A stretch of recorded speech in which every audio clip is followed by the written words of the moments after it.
Hello, I'm Fire Scratch, And this is Pocket Dinosaur. and welcome back to Tutorial 2. So last time we went over how to create a world and a map and to lay down tile sets while looking around and moving around with your character. So we're just going to take a quick review, just to refresh our basics. To create a new game, you just go to the RPG file over here, hit New Project. Always save changes first. If you have changes done to the game, hit Yes. And then we can name it Project 2 if we want, or anything you want, like Game Final or anything of that nature.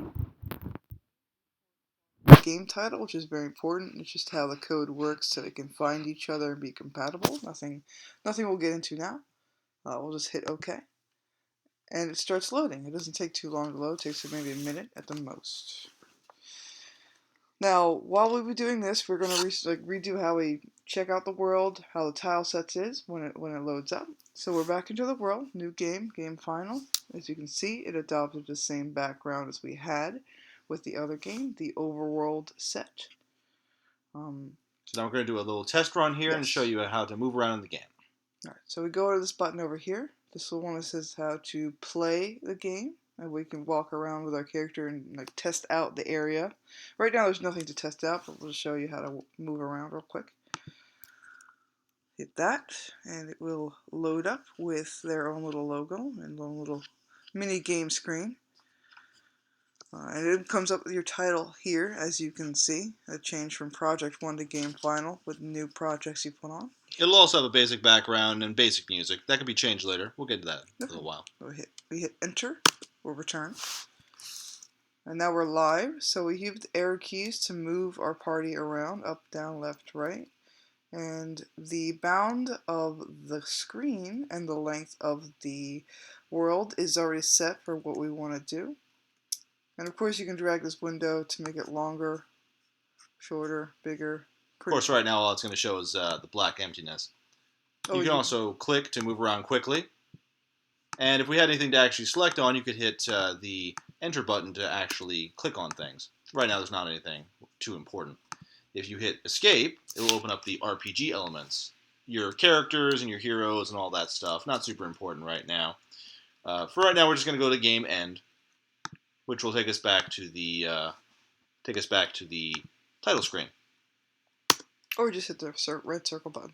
Once you're done with the game, hit the red circle button, and that will end the test play. Alright, so what we're actually going to do today is figure out how to distinguish between tiles, which ones are floors, which ones are walls, or which ones are both, like where you can walk on top of different ledges. And we're going to switch between different types of settings. So this is the overworld. We have a different type of world like inside, outside, and dungeons. We'll show you how to do that right now. Now, for our particular purposes, we're going to be doing a horror-themed type of gameplay. Big grassy plains are fun and everything, but we want something a little spookier. So yes, to figure that out, and it takes a while for you to get to know which set has which, and it's okay, you can have upload and download or move things around later on when you get comfortable with the software.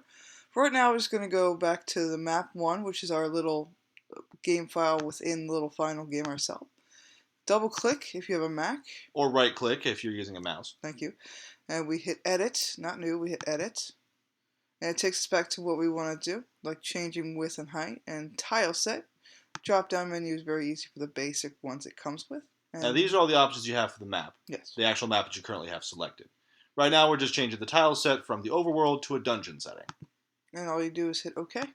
And automatically it will change the background you're already at or anything you place down because it changed this tile set completely and nothing carries over or is compatible with each other. Unless that type of tile happens to be the exact same place. Over here in this area, you can see that this would have been in the exact same place as the grass tile would have been. And some things do carry like some cracks and dirt and stuff, but otherwise a lot of things change, like trees and tile sets, as it's supposed to, which is okay. So we're going to try, without knowing which one's which, try to sit down a wall and try to sit down like a walking ground. So we'll figure that out real quick. So let's see, what's a spooky little thing to put down? Also got some lava, which is always fun to put down. Alright, so it's easy to put down in this setting, not this setting. This is where coding and certain like moving around aspects happen. This blocks and checks will let you know which setting it is compared to the creative setting, which has just blank canvas. So you just set them down that you like, Now, as you're holding down the left mouse button, you'll be able to drag and click on things. as you You can see. also simply click to do one single area. In addition to this single quote-unquote pencil tool, you have a variety of other options up here at the top. This can include a paintbrush, which will paint everything of a particular area, and it also has a smaller, finer tools as well. In most cases, you generally only need something pencil size. Alright, so this one we already put down. I think it's a wall by the shadow and by the way the tile's set up. Not sure. Let's see what we can do with putting the ground on, if it is a ground at all. Alright. See, it looks completely different from its mate, so it shows it distinguished with color as well as shadow to see which one are different from each other. Now, in addition to these kinds of interesting lava tiles, we're going to do something a bit more different. We're going to have a little bit of green area over here. Yeah, so we can always like deliberate between volcano and ashland, swamp. You don't have to have the same thing in the same area if you want like an oasis setting. So let's see which one we can walk onto, which one we can't, which one we're stuck on as a wall. We'll figure out why test playing it again. Save changes, of course. Now make sure to always save your changes. Every few minutes you should be trying to save your changes, just in case something goes wrong. And then power goes out and you lose everything. Alright, so start again. Hit return. Alright, let's see what we got here. Now as we can see, that this seems to be a blocking terrain. You can't move past it. Alright, let's see what we can do with this one. This one seems to block our way, but we can enter it up here, which is interesting. Let's just say it's a ledge type object. So it has both a wall on this side, but you can get on this side where it has no shadow. It's a both in between object. You have to feel around for where your gaps are. It definitely is kind of more of an artsy type for that one. In most cases, this would probably be placed on top of something, probably the lava tile set that is to the side. Basically, the top of it, platform. As you can see here, this grassy part is just ground. It's just a grassy ground that you can walk right over top of. Yeah, so that's fine, even though it looks kind of tacky. Just have a square patch right here. It's the same thing. So I'll get out of this real quick. So the easiest way to figure out which one's walls and which one's not is just through the database setting. We can find that real quick. Go up to Tools in this menu right here. Go to Database. Now the database is the behind the scenes. Inside of it you have all of your characters, all your skills, weapons, all kinds of enemies and stuff. Right now we're not going to focus on any of that and just go right to tile sets. Now this will show you all the different tile sets you have available to you. Right now we're going to go over to the tile set selector and select on dungeon. And we're going to focus primarily right now on the passage, which is the very first option over here. This is simply what can be passed through and what cannot be passed through. Anything that has an X through it is impassable, at least in the standard way, and anything with a circle is completely passable. There's also the option of a star, which means that you can go underneath it, but it will block the vision of your character. As if you're going through a cave or through a forest of trees where it's more realistic, just to block it once in a while. Indeed. Now we can see over here this grassy tile that we placed down has a circle on it. If we click on it, it can change to an X, and alternatively, the lava tiles down here that we used have X's in them. Though in the case of the top lava tile, its passage is a bit more complicated. Though we'll get to that later. Now if we wanted to, we could change both the lava tiles to circles, and then change the grass tile to an X. Once we do that, we would hit OK down at the bottom. And then we could retest our game. Saving, of course. Naturally. So, there you go. Hit play. Always have that run up. Here we go, and let's see what happens.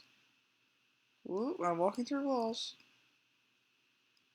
Of course, they're not walls anymore. Now they are floor objects, but they will still cast a shadow. It's as if you want to put a secret area in, or make it like a different or weird concept when it's against the norm. Definitely for a horror game. And this you can see that the grass is almost too thick to go through if you had like text blocks. This explains why you can't get through this patch of ground. Or you can walk on top of this lava. It's up to you how you want to use it, but it does help changing tiles if you like this color over another one or look and feel. And sometimes, of course, a tile set will be very strange in what's passable and what's not. Sometimes you'll end up with something that should totally be passable and it blocks your path, like a leaf or a flower or something. Other times you have things that are like bloodstains, and they end up allowing you to climb on walls, even though that shouldn't be possible. So I would say that's it for this episode. We already give you a lot already. Next episode we'll go between different types of tile settings within the tile settings, like A, B, and C, and tell you which ones are which with that one. So stay tuned for that. If there's any questions, please go on my Twitter, which is 16-bit gaming on Twitter. And we also have the website, the WordPress website, which is on the Twitter itself. And if you can, please drop a like and a subscribe, which would really help the project out. Okay, guys? So next time, I'll see you then. This is Pocket Dinosaur. And this is Fire Scratch. See you then.